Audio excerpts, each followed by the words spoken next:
difficult time attacking it. At the same time, we've seen Gen.G, back then it was called ENS, when they won Malta, beat Fnatic. They did win it on this map. Around 6th and 7th. So it's a real opportunity here. You know, like Gen.G, for example, for the last couple of weeks, they've played Virtus.pro and Falcons. Tough games, G2 last week. They need these newer teams to be looking towards these matches and thinking, you know, they're the big ones, because we're going to be fitting in football. They've got enough. I did wonder whether those two players are suddenly hightailing it down yellow as they've changed away and just want to step down there. Gen.G looking a little bit unsure of themselves here. It's a good step across from MACKO, gets rid of Evan. They'll find himself careering further on down in terms of EPS. 55 is where he started the series, may yet go from bad to worse. Garen getting a shot of range, Matt's into a second, and here comes that flank from the backside. They are just out of time, Gen.G. Well, look, I get it. You're trying to push him from 2, 3, maybe 4 angles at once here. But I think it's giving Gen.G just a bit too much to do, and they're not really getting a lot of anything done. Good to see for all from Garen, who's a little bit impatient now and sick and tired of waiting. A trade comes back on the other side as Sneak falls down to Azox. When they do open it, so it's still close. They haven't even got it open after all that. They have taken the electrical off, but we're now at 20 seconds, and WYLDE should be able to hold on. Oh dear. I mean, that was something. They managed to at least get rid of the down man itself, but the fact that Evan's the one who's on his backside here, now into a 2 versus 2. Winnable for either side, but no shield up anymore. It's a bit of a sticky spot. And they're just being forced to drop into the hatch here, Tim. Matt has got to sit there and collect some freebies as they come falling through to him like Christmas.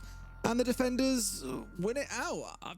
Stop him at this point, no C4 to come on through, and sure enough, that's going to get stuck. Now he's got to try and get out of there alive, but no, both him and Asler are gone. It's 3 versus 5, but Diffuser is down. Yeah, I think they've caught WYLDE a little bit unawares there, but 5 versus 3, 5 versus 2, this is really possible. WYLDE need to think about getting somebody on to disabling this Diffuser. They've got one outside on the rappel who's going to have to come inside to be able to do anything about it. Gets cut down as he does. Evan jumps straight onto the Diffuser, and again, this is a good retake from WYLDE. Acer's down. It's over. WYLDE managed to have people in position to be able to hold the post plant, and Gen.G have fallen foul of that. It becomes, you know, a real tough prospect for the attackers then, because they're just feeding into a bunch of guns that are as a group here as well. You can't have one man stepping forward and getting picked off while another is slightly scared, and oh no!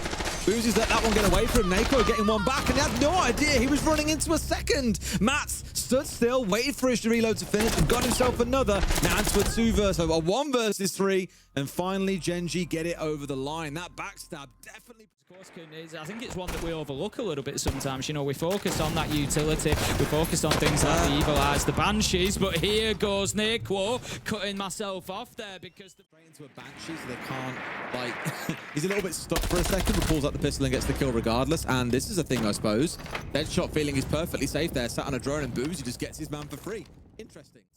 Just have someone in to create a little bit of space for you. It's just, I don't know, a little bit strange and a little bit disjointed. And now he charges into his own flash and into a second flashbang as well. Could this go any worse? I don't know. Well, there's your answer. 2 kills come in. Garen and Matt's managing to close things out. What have we just watched? What have we just watched? I think we're actually going to see a full rotate over to yellow just to try and pressure from somewhere else, which does actually start to work. Not bad. They've cleared the phone call. They've made a push on forward, although here comes Evan. Got one for himself. Surely this time around we see the Blackbeard come out on top. Yes, we do. Azox finding his man, making it a 3rd as he spins on for White. Much more coordinated, but it's still a 1 versus 2. Coming around for the spray, but a little too soon on that one. Acer just waits his turn. Tier 1, but it's a roster that's been together for, you know, a good period of time, playing as the WYLDE Academy team and coming through.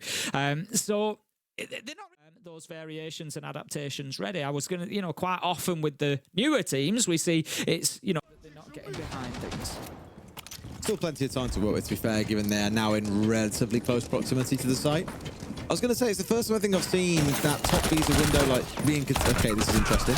No, we're not droning, I guess. I mean, fair enough. Boomsy's down there, like Assassin's Creed. Extra Auditoria arrives, finds one for himself, now looking in towards the second. Up towards the Grismot mine, gets taken down by Skies in the process. But an interesting start there. Again, both teams showing that lack of... It may be just a little bit too much to expect. He's going to work his way around through Copy, try and see if he can pick anybody up at long dash. Gen.G don't really need to give him anything here, but will do as he finds a second. We know that he can hit his shots, and a 1v4 becomes a 1v2. 10 seconds left to go, and surely Gen.G have learnt their lesson, and they're just going to hold themselves back. They do not need to give him anything. Acer just wait. peculiar that they spent 2 minutes focused on the downstairs and getting that cleared out, have now rounded up yellow, left themselves with a minute to play, and only now are trying to work their way through. Have actually managed to finish guys, fair play. But have attention to this top floor. Can they manage to work around Nitro? Is going to go out, is it? No, they're fighting on the vertical, and that's a great kill from Sneak. The plant is down. 3 versus 3 as 2 kills come in quickly. And look at this from Gen.G. Ace has got straight on to disabling that diffuser, but no, Wild are now the ones using the verticality and able to stop him doing so. MACKO is going to go for it, but again, Wild are in position. They hold the main breach. They've dug themselves a bit further back here, almost trying to invite Wild in because they've got things like the Fenrir on side, they've got the mirror, they've got the canisters as well to lock down what pass they can play through. So there's plenty of options to still play behind here. So there isn't playing active C4s and denial onto that wall. They're trying to deny in a different way. That's beautiful from Skies as he steps out and gets himself back towards site, get behind that other mirror window, play behind those canisters that we were talking about. They've still got a lot of stall available to them here. So Wild might struggle to get their way through. NACKO's going to find one more. They're fighting against Shadows at this point, Tim. It's a flawless round. And level things up at 5-5, and then it is going to be that battle over Piano. If they go back to Piano and Wild aren't those floors up for free, not really too much of a challenge coming out, but look at this, we love to see it from the Oryx players. Gets up the hatch, can make the challenge, can they find the kill? No, but Deadshot can. Finds a double. Garen and Mats, once again, how many times have we called those names as a duo that they're able to just find those kills when their team needs them? 5-4 could become 6-4 as we find ourselves now 3 versus 1 for Wild. They should be going for a plant here as well. They've got the control they need. Just got to find a good spot to start planting. Azok's on the move across, but this door is being watched. The player off towards his left. This one should be pretty easy for them to get stuck down at this point. Azok's stepping himself forwards, off towards his left, off to his front, off towards his right. There's players simply everywhere. Should not be able to get away with this one. And down he goes. Well, 3 of those still in pocket for Boomsy on the Flores. So definitely plenty they can do. Now then, they hear the sound. The Nitro goes out, and it is a beautiful throw from Deadshot. You just feel that Wild weren't prepared. That's very much what they're doing here. Looking to make use of the Rower against them, maybe, and explode forward onto them. Here we go. And that's a freebie. You can't rely on those Rowers being safe forever. And Matt's just found out why. Panel is deployed. Is the next one going to go out? Yes, it is. So that is now going to seal off sight. They try to get out, and Evan is there waiting, but he's going to be cut down in a nice trade from Gen.G. They are 2 saying we can play the trade game. We can keep ourselves on top here. 4 versus 2. Boomsy moves up spiral. Need to find a couple of kills. The problem is they're going to be playing through those Shumiko launcher canisters as well. Boomsy does manage to get one, but the problem is it gives the location away. And there you go. Sneak is cut down, which means they're watching that angle. Final kill comes in. Gen.G managed to take the rack back into security and cafeteria. So Wild now need to create a little bit of space. They can do that using some utility like a smoke canister just to block a line of sight so that they can get in with that diffuser, and Evan can start to put it on the ground. Garen does find the opener onto Acer, but only 15 seconds left to go. If they're going to win it, they need to win it now. And that, no, the smoke grenade has gone in. I thought it was a little bit of a miss throw, but no, going in deep to the corner. Opportunity to put the diffuser down. They need to make this stick. They need to have the cover from the hatch, and I think they do. Gen.G have got caught up in the fight. The cover must be there. No! What a mistake. Always a tricky one to deal with is the knock, of course. Going to be caught out here. I think the Valkyrie. Yep. I think they were kind of aware that somebody was there, that it was a possibility, but not exactly where. And going in.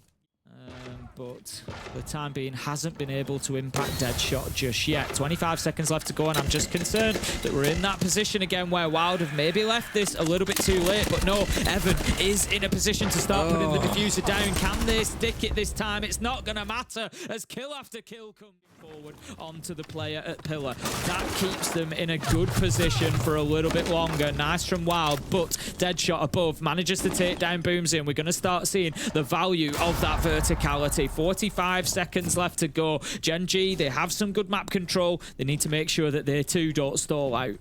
Looks like the only bother having the hat charger as well. They'll leave it closed here. Obviously, Ace is the only one with the thermite on side who can do that for them. Also, Flash is being dumped in instead, and this is where you'd hope they'd start their push on forwards. Sure enough, Plant now going down. They've lost a player on the step on forwards, and here we go. No, Skies really needed something there, but Garen has stopped him. Plant is down. Ace has got it all to do. He won't be able to get away with it. Tim, WYLDE are going to clean up, and we're going to have to see all 15 rounds to see who walks away the winner. This has been an absolute brawl between these two. Each of them have run down to the basement, and they're not making it easy to find them. We heard him say during the timeout, they like to kind of just play back slowly and make you have to problem solve and really earn and kill them, but they're out of time in which to do so now. In goes the blitz straight away into Art, but don't know if they're going to be able to find the room to put the diffuser down or not. Like they're certainly going to go for it. The smoke canister goes in elsewhere. They've got a little bit of cover. They're going to get away with this here. WYLDE have managed to secure it. The Nitro is ineffective because he goes up on the piano. The second does find its mark. The problem they've got now is that they're at a man disadvantage. It's 2 versus 4, about 30 seconds left for WYLDE to hold on. It is all on this. They've got to push upstairs and try and take one here. Here comes Skies. Might find himself 2v1 if he's not too careful. Really needs more to come with him. Shoot out the Candela too. But they've found both, Tim. Just what it looked like for a second. They might be able to hold on. Gen.G slammed that door in their face. Struggling. The attacker side is the one that you're going to be struggling the most with because it's the most complex one that requires the most amount of team play, and we did not see that team play today, and that's the reason why you're seeing almost all of the defenses being won. Yeah. Yeah, very defensive favorite, as we mentioned already as well. And then that last attack, I really liked it from WYLDE as well. It was just not enough to drag it over the line for them. Two big positives, though, I guess.